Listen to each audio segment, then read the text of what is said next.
Have you ever said something in the heat of the moment, only to wish you could take it back? Or maybe you've heard someone say something and you immediately lost respect for them? What if I told you that the words you speak aren't just sounds? They're a reflection of your character, your strength, and the respect you command from others. Words are powerful. What you say can either build bridges or burn them. Certain phrases can unknowingly undermine your credibility, and that's a problem if you want to earn respect. Respect isn't given, it's earned through your actions and words. So, what phrases should you avoid if you want respect? Stay tuned, because the ones we'll cover may be doing more harm than you realize.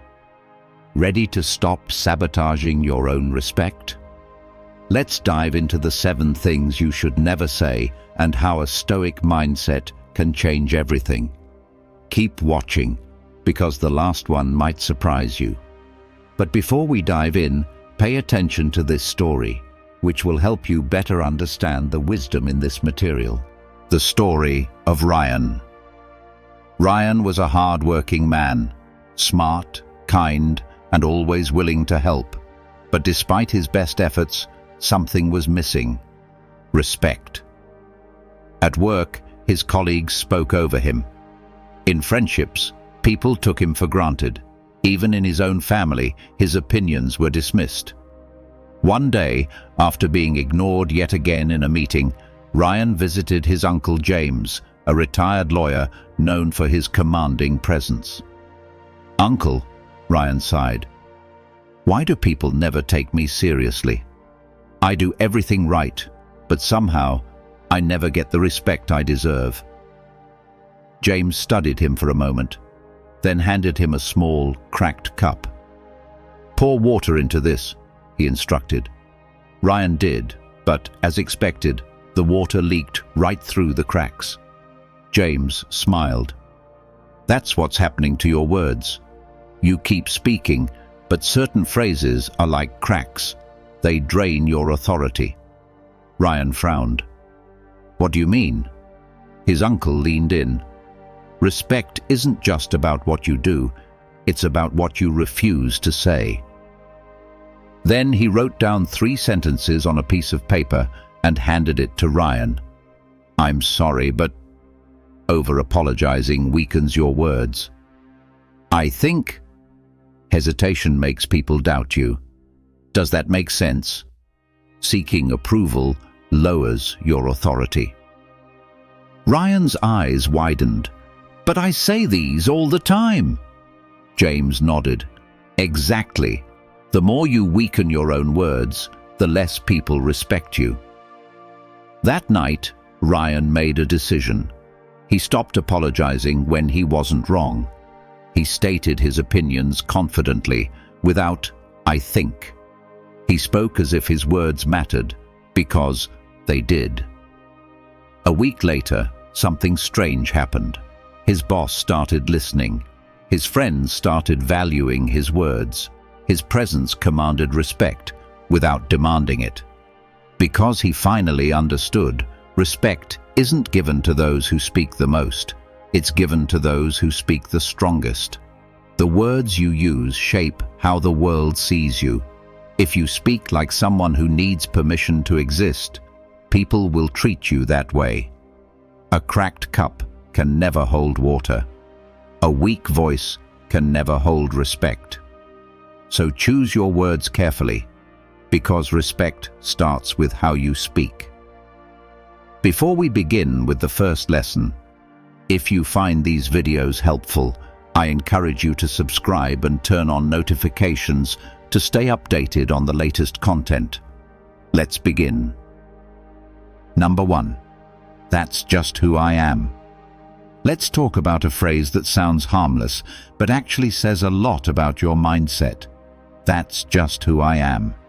You've probably heard it or even said it yourself. Someone makes a mistake, or someone points out a flaw, and their response is a simple, "That's just who I am." It seems like a way to accept yourself, right? But here's the thing, it's not a statement of confidence. It's an excuse for stagnation. Here's the truth. Dismissing growth by hiding behind this excuse makes you appear stubborn, not strong. The idea that you can't change or grow is not a sign of strength. It's a sign of a closed mind. Growth is about adaptation, improvement, and self-awareness. When you say, "That's just who I am," you're essentially saying, "I'm not willing to evolve, and I'm okay with staying this way." But here's the reality. No one gets respect by refusing to improve. Think of it like a stagnant river. Imagine a river that refuses to flow. It's still, unmoving, and eventually it gets filled with debris and dirt. The water becomes stagnant, unhealthy, and lifeless. That's what happens when you don't allow growth. You become stagnant, stuck in old ways, while the world around you continues to change. Real strength comes from movement, from evolving, and from being open to improvement. And this is where Stoic wisdom comes in. Seneca once said, "A fool clings to his faults, the wise man corrects them." The fool is the one who says, "That's just who I am," and refuses to change. The wise man recognizes his faults, works to improve, and does not let his weaknesses define him. It's not about ignoring your flaws, it's about correcting them. True strength is found in self-awareness and growth. I remember meeting someone who always used to say, "That's just who I am." Whenever they were called out on a behavior, whether it was being rude, late, or unorganized, they would brush it off with that exact phrase. They wore it like a badge of honor, as if accepting their flaws made them authentic. At first I thought it was just confidence, but then I realized this wasn't strength. This was an excuse for not improving. They weren't growing, they were settling. And in the end, their stubbornness pushed people away, because real respect is earned through self-improvement, not complacency. So how do you handle this mindset? First, recognize that growth is constant. You don't stay the same because you're comfortable. You evolve because it's necessary. Second, embrace your flaws, but work on them. It's okay to have weaknesses, but don't let them be your identity. And finally, remember, staying stagnant will never get you respect. People respect those who are willing to improve, to challenge themselves, and to grow. At the end of the day, "That's just who I am" is a trap, not a declaration of strength. If you want respect, don't cling to your faults. Correct them, evolve, and let your growth define who you are. Number 2, it's not my fault. Let's talk about a phrase that seems harmless but can quickly erode your credibility. It's not my fault. It's a reflex we all have at times when things go wrong. But here's the truth. Constantly blaming others shows a lack of accountability, not strength. When you shift blame instead of owning up to your actions, you weaken your credibility and give away your power. Here's the reality. Blaming others may feel good in the moment, but it only leads to weakness. It takes strength to acknowledge when you've made a mistake, to own your actions and to learn from them. Saying, "It's not my fault," is just a way to deflect responsibility and avoid growth. But growth comes from taking full responsibility, not from pointing fingers. The more you blame others, the more you stay stuck in a cycle of excuses instead of moving forward. Think of it like a leaky boat. Imagine you're in a boat and it starts taking in water.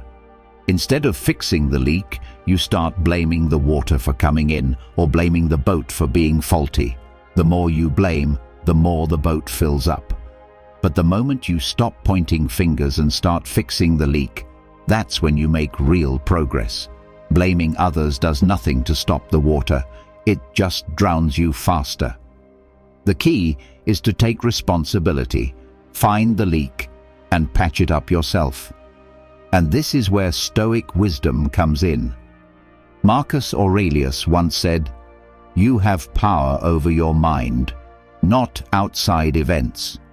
Realize this, and you will find strength." The world will always throw challenges at you, and people will sometimes make mistakes, but the only thing you can control is your response. Real strength comes from taking responsibility for your actions and reactions, not from blaming external circumstances. When you stop blaming others, you regain control of your own life and find true strength. I remember a time when a colleague of mine always said, "It's not my fault," whenever something went wrong at work, whether it was a missed deadline, a project mistake, or a miscommunication. They would point to someone else or something else.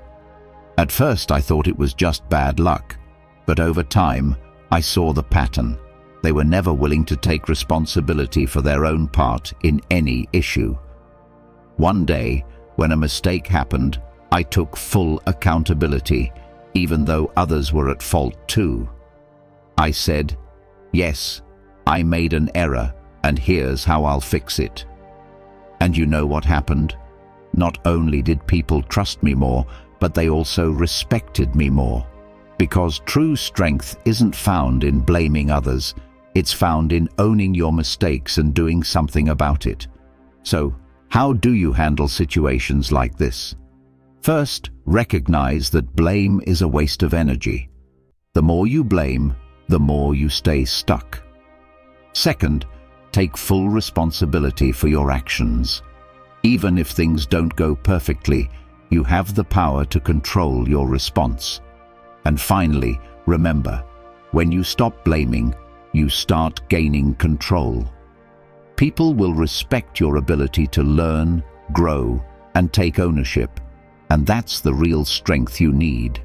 At the end of the day, blaming others for your mistakes only weakens you. Stop deflecting responsibility and start owning your actions. That's where true strength and respect come from. If you found this valuable, hit like and subscribe for more powerful insights. Number 3, I don't care. Let's talk about a phrase that sounds like freedom, but actually reveals a lot about your mindset. I don't care. On the surface, it may seem like a statement of confidence, like you've reached a place where nothing affects you. But in reality, indifference to everything signals weakness, not strength. When you say, "I don't care about things that matter," you're actually denying your ability to engage with life, to grow, and to connect with what's important. Here's the truth. Caring is not weakness. It's a sign of strength. Indifference doesn't make you strong. It makes you numb. It's easy to say, "I don't care," to avoid emotional discomfort. But the more you shut off your emotions, the less connected you become to your values, your goals, and your growth. True strength comes from caring deeply about the things that matter, while also maintaining control over how much they affect you. Think of it like a tree without roots. Imagine a tree that doesn't care about the soil, the weather, or the seasons. It might look like it's surviving, but it's not thriving. It's not growing. The strength of a tree lies in its roots, which connect it to the earth, allowing it to grow tall and withstand storms. Just like the tree, if you don't care about anything meaningful, you're left adrift, disconnected from your own purpose. It's not about caring desperately, it's about caring enough to stay grounded and focused. And this is where Stoic wisdom comes in. Epictetus once said, "A wise man cares deeply, but not desperately." The wise don't shut off their emotions or pretend they don't care. They care, but they also remain grounded in their values. They don't allow their emotions to control them. Instead, they choose to care in a way that empowers them to act with intention, not reaction. I remember someone who used to say, "I don't care," all the time. They'd use it as a defense mechanism when things got tough, or when they didn't want to deal with conflict. At first, I admired their ability to be detached. But over time, I realized they weren't detached. They were afraid of caring because it made them vulnerable. One day, when they were facing a challenge at work, I asked them how they felt about it, and they said, "I don't care." But I could see it in their eyes. They cared deeply. They were just afraid to admit it. That's when I realized, true strength comes from caring enough to face your fears, not by pretending to be indifferent. So, how do you handle this? First, don't confuse indifference with strength. True strength is found in your ability to care without being ruled by your emotions. Second, choose what matters to you and engage with it fully. You don't have to care about everything, but the things you do care about, invest in them. And finally, remember, caring deeply, but not desperately, is the key to strength. At the end of the day, saying, "I don't care," doesn't make you stronger. It makes you disconnected. Real strength comes from caring, but also knowing when to let go. Embrace what matters and allow yourself to grow through your engagement with life. Number 4. I knew that already. Let's talk about a phrase that might seem confident but actually reflects arrogance. I knew that already. It's a phrase we've all heard and maybe even said ourselves in a moment of pride or impatience. But here's the truth. Arrogance shuts down learning and alienates others. When you respond like this, you're not just dismissing information, you're closing yourself off from growth. Here's the reality. When you say, "I knew that already," you're showing the world that you're more interested in proving your intelligence than in expanding it. The moment you believe you know everything, you stop learning. And when you stop learning, you stop evolving. This is not confidence, it's complacency. True strength comes from being open to new ideas, even when you think you already know the answer. Think of it like a full cup. Imagine you're trying to pour water into a glass that's already full. No matter how much water you pour, it won't go in. A cup that is already full can't take in anything new. That's exactly what happens when you say, "I knew that already." You close your mind, leaving no room for new insights, perspectives, or growth. True strength comes from being willing to empty your cup and make space for something new. And this is where Stoic wisdom comes in. Epictetus once said, "It is impossible to learn what one thinks they already know." The moment you think you've mastered everything is the moment you stop growing. No matter how much you know, there's always room to learn more. Humility in learning is what leads to true wisdom, while arrogance leads only to stagnation. I remember a time when I was in a meeting with someone who constantly said, "I knew that already." Every time someone shared a new idea or provided some feedback, they brushed it off with that phrase. At first, I thought it was just confidence. But over time, I realized this person wasn't confident. They were arrogant. They weren't listening. They were just waiting for their turn to talk. Eventually, their refusal to listen alienated everyone in the room. They lost valuable insights, and ultimately, they missed out on real growth. So how do you handle situations like this? First, recognize that you don't know everything. The moment you start to think you know it all, you shut yourself off from learning. Second, stay humble and open. Real strength comes from being willing to listen and learn, no matter how much you think you already know. And finally, remember, arrogance alienates others. People respect those who remain open, curious, and willing to grow. At the end of the day, "I knew that already" may seem like a show of confidence, but it's actually a barrier to progress. Stay open, stay humble, and always leave room for growth. The more you learn, the stronger you become. Number 5. That's not fair. Let's talk about a phrase we've all used at one point or another. That's not fair. It's easy to say when life doesn't go our way, when things feel unjust or unequal. But here's the truth. Complaining about fairness makes you seem powerless. When you focus too much on what's fair, you're giving away your power to circumstances, situations, or other people. You're allowing them to dictate how you feel, how you act, and whether or not you will succeed. Here's the reality. Life isn't fair. The world doesn't always work the way we think it should, and the more you dwell on fairness, the more you keep yourself stuck in frustration. The key isn't to expect fairness, it's to act justly regardless of the situation. Complaining doesn't change the outcome, it only keeps you trapped in a cycle of dissatisfaction and helplessness. Think of it like running against the wind. Imagine you're running and the wind is against you, pushing you backward.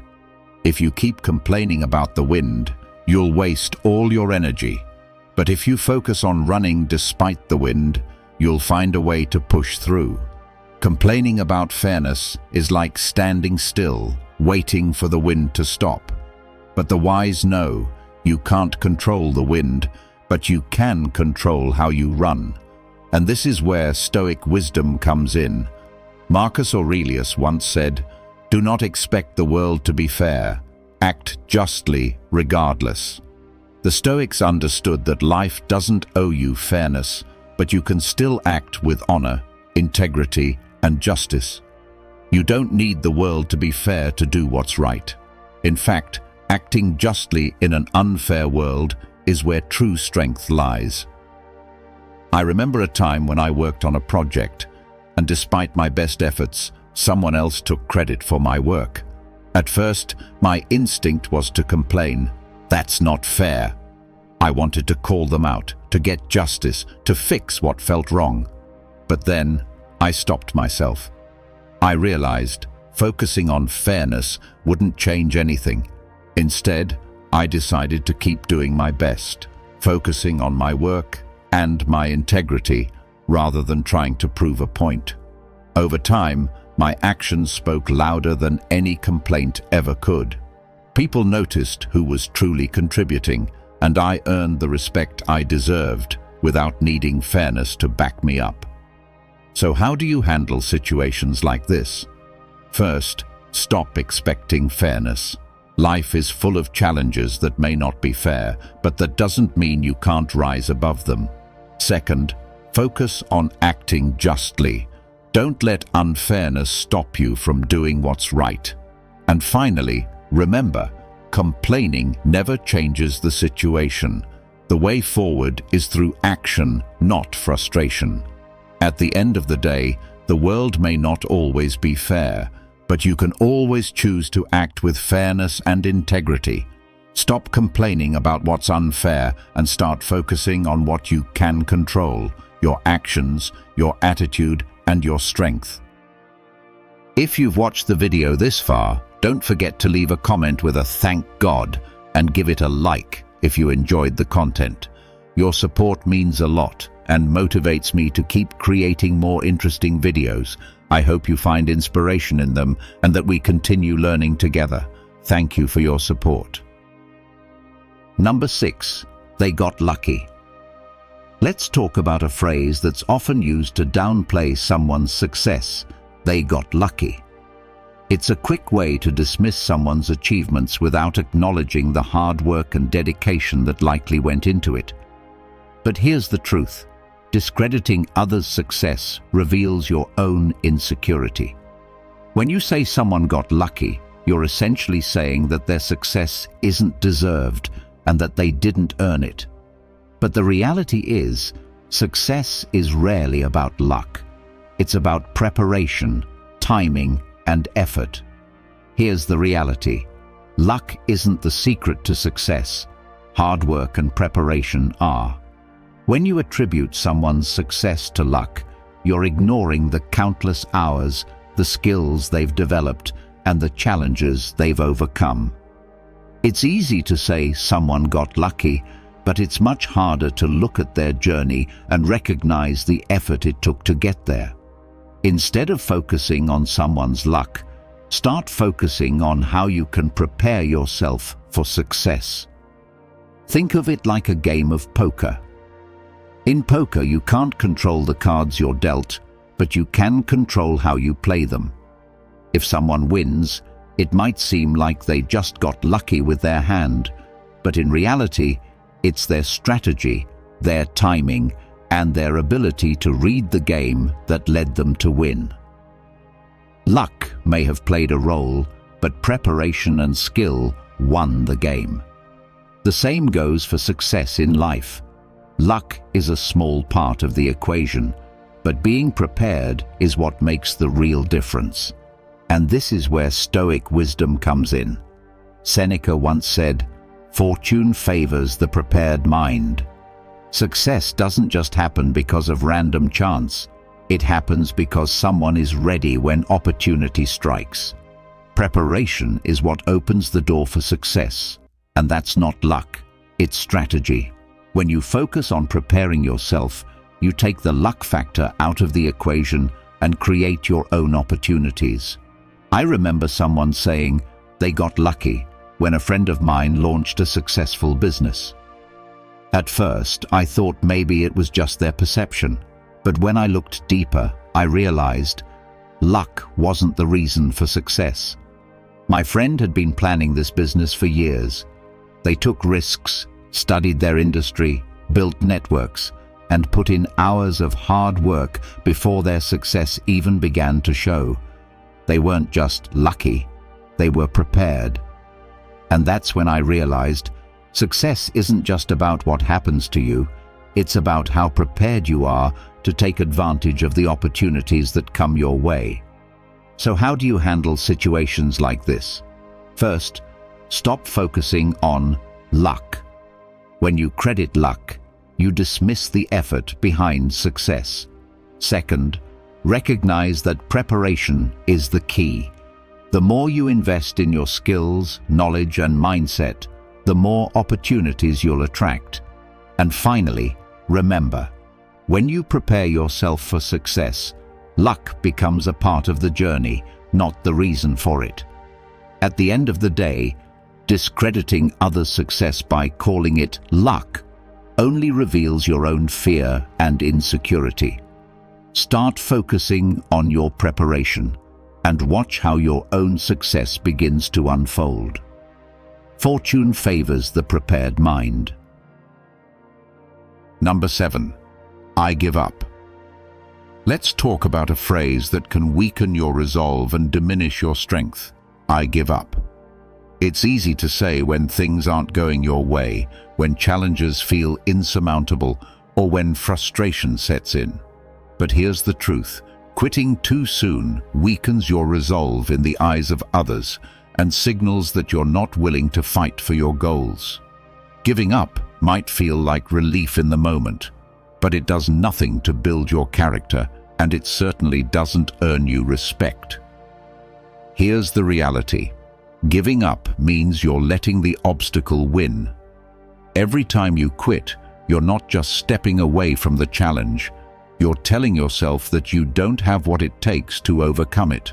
And worse, you're teaching others that you can't be counted on to see things through. True strength comes from perseverance, the ability to face adversity, stay committed, and keep going, even when things get tough. Think of it like climbing a mountain. Imagine you're halfway up a mountain and the path gets steeper, the wind picks up, and fatigue starts to set in. It's tempting to say, I give up. But if you give in, you miss the view from the top, the satisfaction of reaching your goal despite the struggle. Quitting might make things easier in the moment, but it steals your opportunity for real achievement. The true victory is in the climb, not in avoiding it. And this is where Stoic wisdom comes in. Marcus Aurelius once said, "The obstacle is the way." Life is full of challenges, and each obstacle you face is an opportunity to grow, to learn, and to become stronger. The Stoic mindset doesn't allow for quitting. It teaches that obstacles are not to be avoided, but embraced as stepping stones to greater strength. When you push through adversity, you gain the resilience to face anything that comes your way. I remember a time when I was working on a big project and everything seemed to go wrong. The deadlines were tight, things weren't coming together, and I was exhausted. At one point, I thought about giving up. Maybe this isn't worth it. But then I stopped myself and remembered why I started. Instead of quitting, I kept pushing through, one step at a time. And when I finally completed the project, the satisfaction of finishing what I had started was immeasurable. In that moment, I realized the obstacle wasn't the problem. The obstacle was the way.